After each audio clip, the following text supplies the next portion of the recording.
कि निश्चित इस मुख के द्वारा अनेक अनेक संतों की निंदा हुई होगी, बुरे वचन कहे गए होंगे, और इसलिए तो प्रभु को हमारा मुख देखना पसंद नहीं है, इसलिए हमको जाने को कह रही है। इसलिए शर्म के मारे अपने मुख को नीचे झुका दिया है।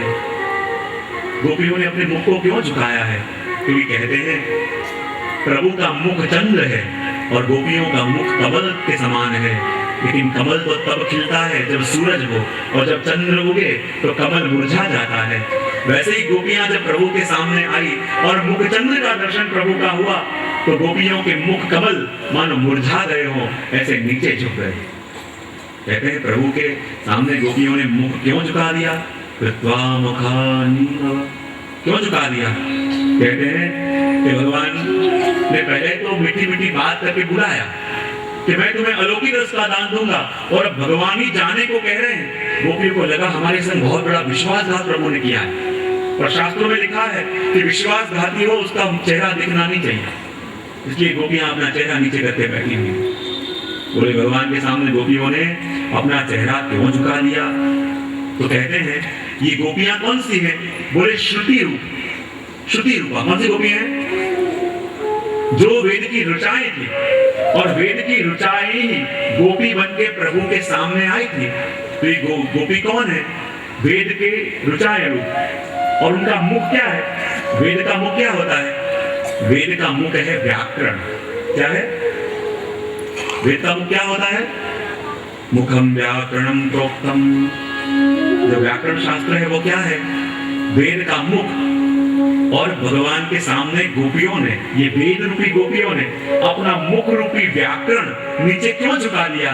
क्योंकि गोपियां कहती हैं देखो प्रभु, और भक्त कवियों ने तो आपके गुणगान गाए हैं, लेकिन हम श्रुति रूपा गोपियां हैं, वेद रूप गोपियां हैं, और हमारा मुख व्याकरण है, तो उस व्याकरण ने भी प्रभु आपके गुणगान गाए।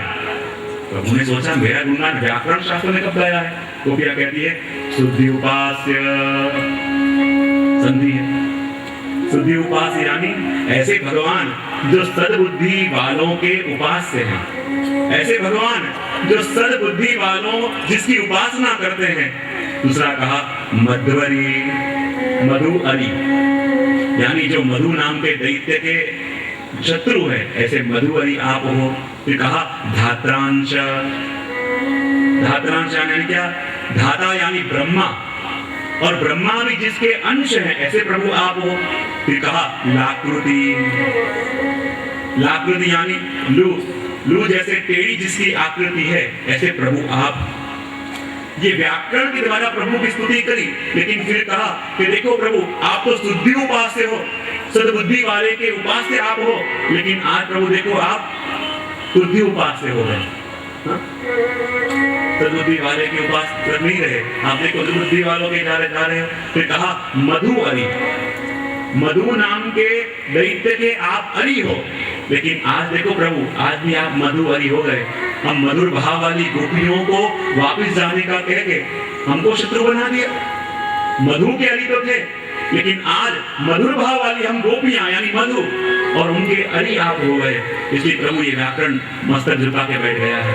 फिर कहा धात्रांश। ब्रह्मा जी जिसके अंश हैं, और जिन ब्रह्मा जी ने हमको वरदान दिया था, और देखो उसी का प्रतिकार आप कर रहे हो, तो फिर धात्रांश को कैसे सिद्ध करोगे? ये सारी वस्तुएं व्याकरण की हैं, इसलिए वेद के मुख है व्याकरण, और इसलिए प्रभुपियों ने अपना मुख नीचे झुका दिया है। और जहाँ प्रभु कह रहे हैं कि कुछ भी हो जाए तुम अपने घर जाओ, अपने पति के पास जाओ, तो गोपियां कहती प्रभु आप बार बार हमको कह रहे हो कि अपने घर जाओ, पति के पास जाओ, तो हम आपको एक प्रश्न पूछे, उसका उत्तर आप दे दो, तो जो कहोगे वो करेंगे, जहां जाने को कहेंगे वहां जाएंगे। भगवान का पूछो। गोपियां कहती है प्रभु बहुत समय पहले की बात है, एक गांव के अंदर एक पति व्रतासी रह रही, और उसका ऐसा नियम कि जब तक पति की सेवा न करे वो प्रसाद नहीं लेती, और यहाँ तक कि उसके पति 4-5 दिन के लिए बाहर गांव गए हो तो भूखी रहती, पर पति की सेवा करे बिना प्रसाद न लेती। एक दिन क्या हुआ, उसके पति को 8-10 महीनों के लिए कहीं बाहर जाने का प्रसंग उपस्थित हुआ। अब संग ले जा सके व्यवस्था नहीं थी, और अकेला छोड़ के जावे तो उसकी तो ये नियम था पति की सेवा न करे तो प्रसाद न लेवे, और 8-9 महीने तक प्रसाद दिए बिना जीवित नहीं रह पाएगी। तो क्या किया जाए? उसके पति ने उपाय किया मैं तुझे तो लेके जा नहीं सकता, मैं अकेला छोड़ के जाऊंगा तो भूखी तो मर जाएगी। उसके पति ने क्या किया, बिल्कुल अपने जैसा के जैसा एक मिट्टी का पुतला बना दिया और अपनी पत्नी के सामने रखते हुए कहा, देखिए मैं हूं, ऐसे मान के रोज इसकी सेवा कर लेना और फिर प्रसाद लेना। रोज का उस स्त्री का नियम उस मिट्टी के पुतले की सेवा करे और फिर प्रसाद लेने जाए। भगवान की गोपियां कहती, प्रभु अब ध्यान से सुनना। एक दिन की बात है, वो रोज के नियम के हिसाब से उस मिट्टी के पति की सेवा करने जा ही रही थी, वहीं द्वार पे उसका सच्चा पति आया। अब बताओ प्रभु, वो स्त्री पहले किसके पास जाए? जो मिट्टी के पति के पास न जावे तो पति की आज्ञा का उल्लंघन हो जाए, पति कह के कहते रहो सेवा करना, और सच्चे पति के पास न जावे तो उसकी अवज्ञा हो जाए। बताओ प्रभु, अब वो स्त्री पहले कहां जाएगी? भगवान ने कहा, इसमें सोचने की क्या बात है, जब उसका सच्चा पति आ गया है उस मिट्टी के पुतले के पास क्यों जाएगी? गोपियां कह रही, प्रभु हम भी तो आपको यही समझाना चाहती हैं, हमारे सच्चे पति तो प्रभु आप हो, और जिसके पास आप भेजना चाहते हो वो तो मिट्टी का पुतला है और एक दिन मिट्टी में ही मिलने वाला है। और हे प्रभु, जो पतिव्रत धर्म का आप बार बार हमको उपदेश दे रहे हो, पर हम आपको कहें हमारा सच्चा पतिव्रत तो तभी रह पावे कि जब जन्मों जन्म हम आपको पति माने, क्योंकि इस देह से हमने किसी और को पति माना, और जब ये देह चला जाएगा, ये आत्मा शरीर बदलेगी, तो ये स्थूल देह तो नहीं रहेगा, लेकिन सूक्ष्म देह तो वही दूसरे शरीर में जाएगा, और दूसरे शरीर के अंदर जाके वही सूक्ष्म देह किसी और को पति माने, तीसरे जन्म में वही सूक्ष्म देह किसी और को पति माने, तो हमारा पातिव्रत प्रभु अखंड कैसे रहेगा? हमारा पातिव्रत अखंड तो तभी रह पावे कि हर एक जन्म में प्रभु जब हम आपको ही अपना पति माने। और जब ऐसे शब्द गोपियों ने कहे, प्रभु के पास भी कोई उत्तर न रहा। प्रभु ने कही, बताओ तुम्हारा क्या मनोरथ है? गोपियों ने अपना भाव व्यक्त किया, और उस समय भगवान ने गोपियों के संग लघु रास किया, और जैसे लघु रास करते करते भगवान ने अपना कृष्णत्व गोपियों के रोम रोम में प्रकटाना प्रारंभ किया। और जो गोपियां अभी तक अपने आप को अपूर्ण मानती थी, अंश मानती थी, और जहां भगवान उनकी आत्मा में समा गए, वही गोपियां अपने आप को पूर्ण मानने लगी, वही गोपियां अपने आप को सिद्ध मानने लगी, और जहां सिद्ध मानने लगी और लघुरास करते करते गोपियों को मद हुआ। तासान्तरसौभगमनं वीक्षमानं च केशव प्रशमाय प्रसादाय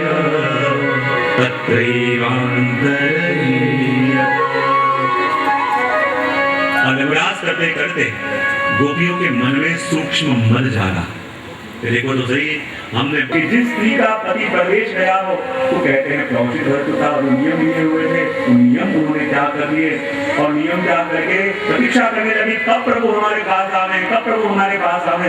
और भगवान सबसे पहले गए अपने माता पिता के पास, अपने माता पिता को नमस्कार करके, वंदन करके, और कई चिंतक यहाँ तक लिखते हैं कि उस समय कहते हैं प्रभु की आयु थी करीब 84 वर्ष, एक अंदाज के हिसाब से चिंतकों ने कहा, और देवकी जी की आयु थी 125 वर्ष। पर जब इस आयु के अंदर भी भगवान मैया के पास गए, तो जैसे छोटा सा बालक आया हो उसे गोद में बैठा के मैया प्यार करे, उसी प्रकार प्रभु को मैया ने गोद में बैठा के प्रेम किया। फिर वहां से प्रभु अपनी रानियों के पास बढ़ाए। चाहे प्रचलित अर्थ ये है कि भगवान के 16,108 रानियां थी, तो श्री महाप्रभु जी 16,008 रानियों का क्रम स्वीकार करते हैं। महाप्रभु जी कहते हैं, स्वामी जी तो मुख्य एक ही है, पर रुक्मिणी सर्वस्त्रीय, एक ही स्वामी जी हैं, पर प्रभु की उत्तम सेवा करने के लिए 16,008 धारण करके प्रभु की सेवा करनी है।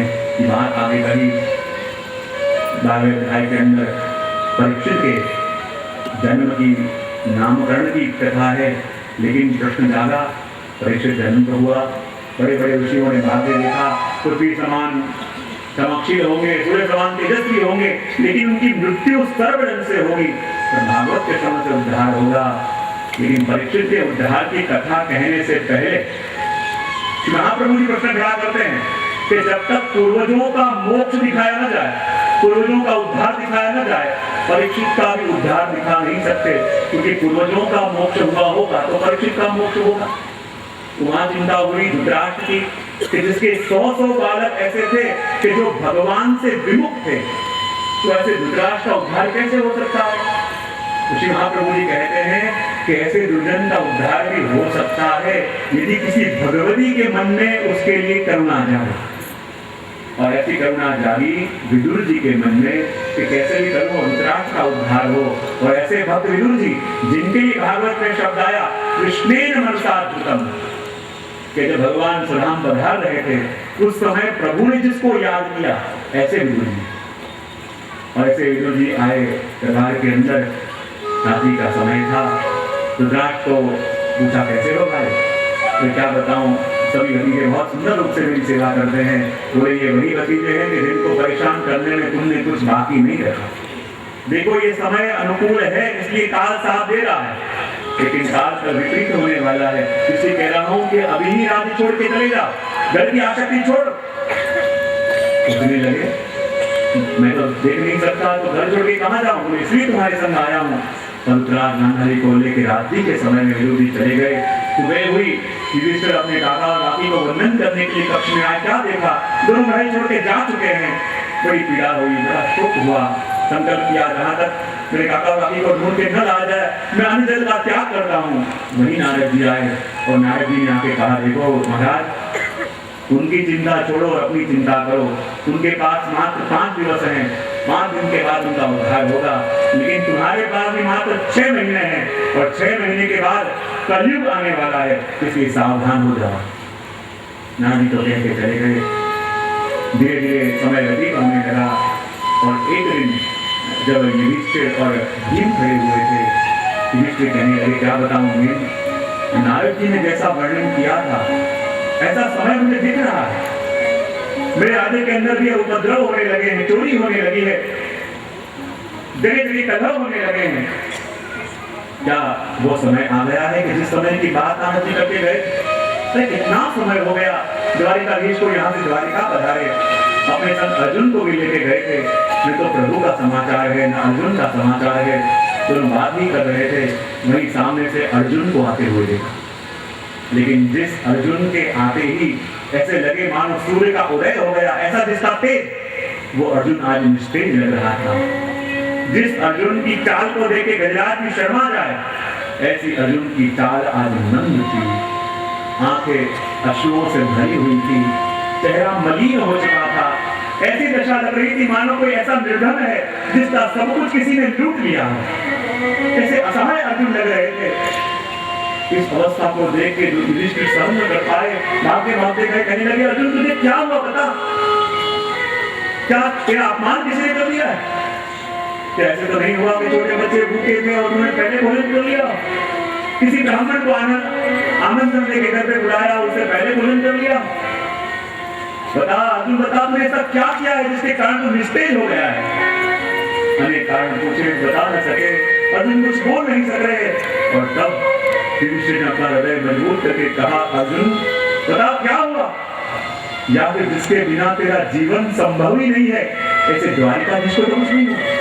तो जहाँ ये शब्द कहे और अर्जुन फूट फूट के रोने लगे, भैया मैं अनाथ हो गया, अपन अनाथ हो गए, अपने प्रभु द्वारिकाधीश हमको छोड़ के स्वधाम गमन कर गए हैं। और जब ये समाचार मिला सभी पांडवों की आंखों में अश्रु आ गए। अर्जुन कहने लगे भैया क्या बताऊं, मेरे पास पूरी शक्ति थी, वो मेरे प्रभु की थी। जितने भी जीवन के युद्ध में जीता मेरी प्रभु की शक्ति के कारण जीता। देखो तो सही, आज वही अर्जुन जब मैं आ रहा था वही ये गांडीव था जिसकी एक अंदाज से बड़े बड़े योद्धा डर जाते हैं। ये वही अर्जुन था, वही गांडीव था, लेकिन मेरे प्रभु संग में नहीं थे। तो जिसके एक ललकार से बड़े बड़े योद्धा डर जाते हैं। और आज वही अर्जुन जब आ रहा था और साधारण काबा लोगों ने मुझे लूट लिया, लेकिन मैं कुछ कर भी न सका। तब मुझे पता चला मेरे पास जो शक्ति थी वो शक्ति मेरी नहीं, मेरे प्रभु की थी। और उन्हीं की कृपा से सारे युद्ध जीता। और वो जब गए तो ऐसे नहीं गए, मेरी शक्तियाँ भी उनके संग चली गई हैं। और जब पांडवों ने ये सुना सभी लोग उदास हो गए कि जिसके लिए हम जीते थे और जब वही न रहे तो जीते क्या करें। स्वर्गारोहण का विचार किया, परीक्षित को राजगादी सौंप दी और केदारनाथ से होते हुए सभी स्वर्गारोहण की तरफ अग्रसर हुए। और जब चलते चलते जा रहे थे सबसे पहले द्रौपदी का पतन हो गया, क्योंकि 5 पतियाँ थे, फिर भी उसकी विशेष आसक्ति अर्जुन में थी। चलते चलते आगे गए, नकुल का भी पतन हो गया, सौंदर्य का मत था। चलते चलते आगे गए, सहदेव का भी पतन हो गया, ज्ञान का मत था। भीम का भी पतन हुआ, भोजन में भी आसक्ति थी। अर्जुन का भी पतन हो गया, पराक्रम का मद था। बचे अकेले युधिष्ठिर और उनकी परीक्षा करने के लिए धर्मराज स्नान का रूप लेके आए। और जैसे जैसे युधिष्ठिर चले, पीछे पीछे वो स्नान चलने लगे, जहाँ बैठ जावे वो स्नान भी बैठ जावे। तो करते करते जब निर्वाण तक पे पहुंचे, आकाश में से विमान आया, युधिष्ठिर बैठने गए, सब में वो स्वान भी आया। तब देवदूतों ने कहा आप तो आ सकते हो, लेकिन संग में ये स्वान नहीं आ सकता। और युधिष्ठिर ने अंदर रखा हुआ अपना पैर वापस ले लिया कि वैष्णव तो वो है जो 2 कदम भी उसके संग चले, उसका साथ भी जीवन भर छोड़े ना। और ये तो वो जीव है जिस पद पे मेरे परिवार जन भी मुझे छोड़ के चले गए, तो इसलिए मेरा साथ दिया। अब क्या स्वर्ग की कामना के लिए मैं इसका साथ छोड़ूं?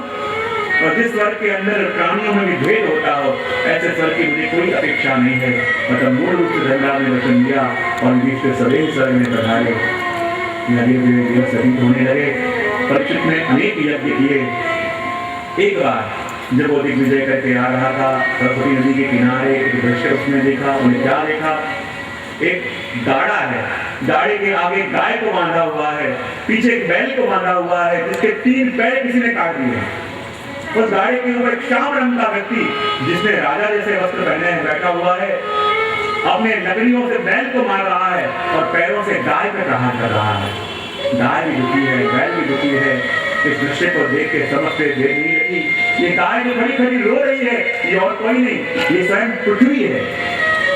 और जो ये बैल दुखी है, जिसके 3 पैर किसी ने काट दिए हैं, ये बैल और कोई नहीं पर स्वयं धर्म है। धर्म रूपी बैल के 4 चरण, सत्य, तप, दया और दान। ये 4 चरण पे जब धर्म खड़ा हो उसको कहते हैं सतयुग। 3 पैर पे खड़ा हो उसको कहते हैं त्रेता। 2 पैर पे खड़ा हो उसको द्वापर। और कलयुग में मात्र धर्म 1 पैर पे खड़ा है, वो है दया या दान। और जहाँ देखा कि ये दोनों को पीड़ा देने वाला जो जैसा व्यक्ति ऊपर बैठा है वो और कोई नहीं, स्वयं कलयुग है।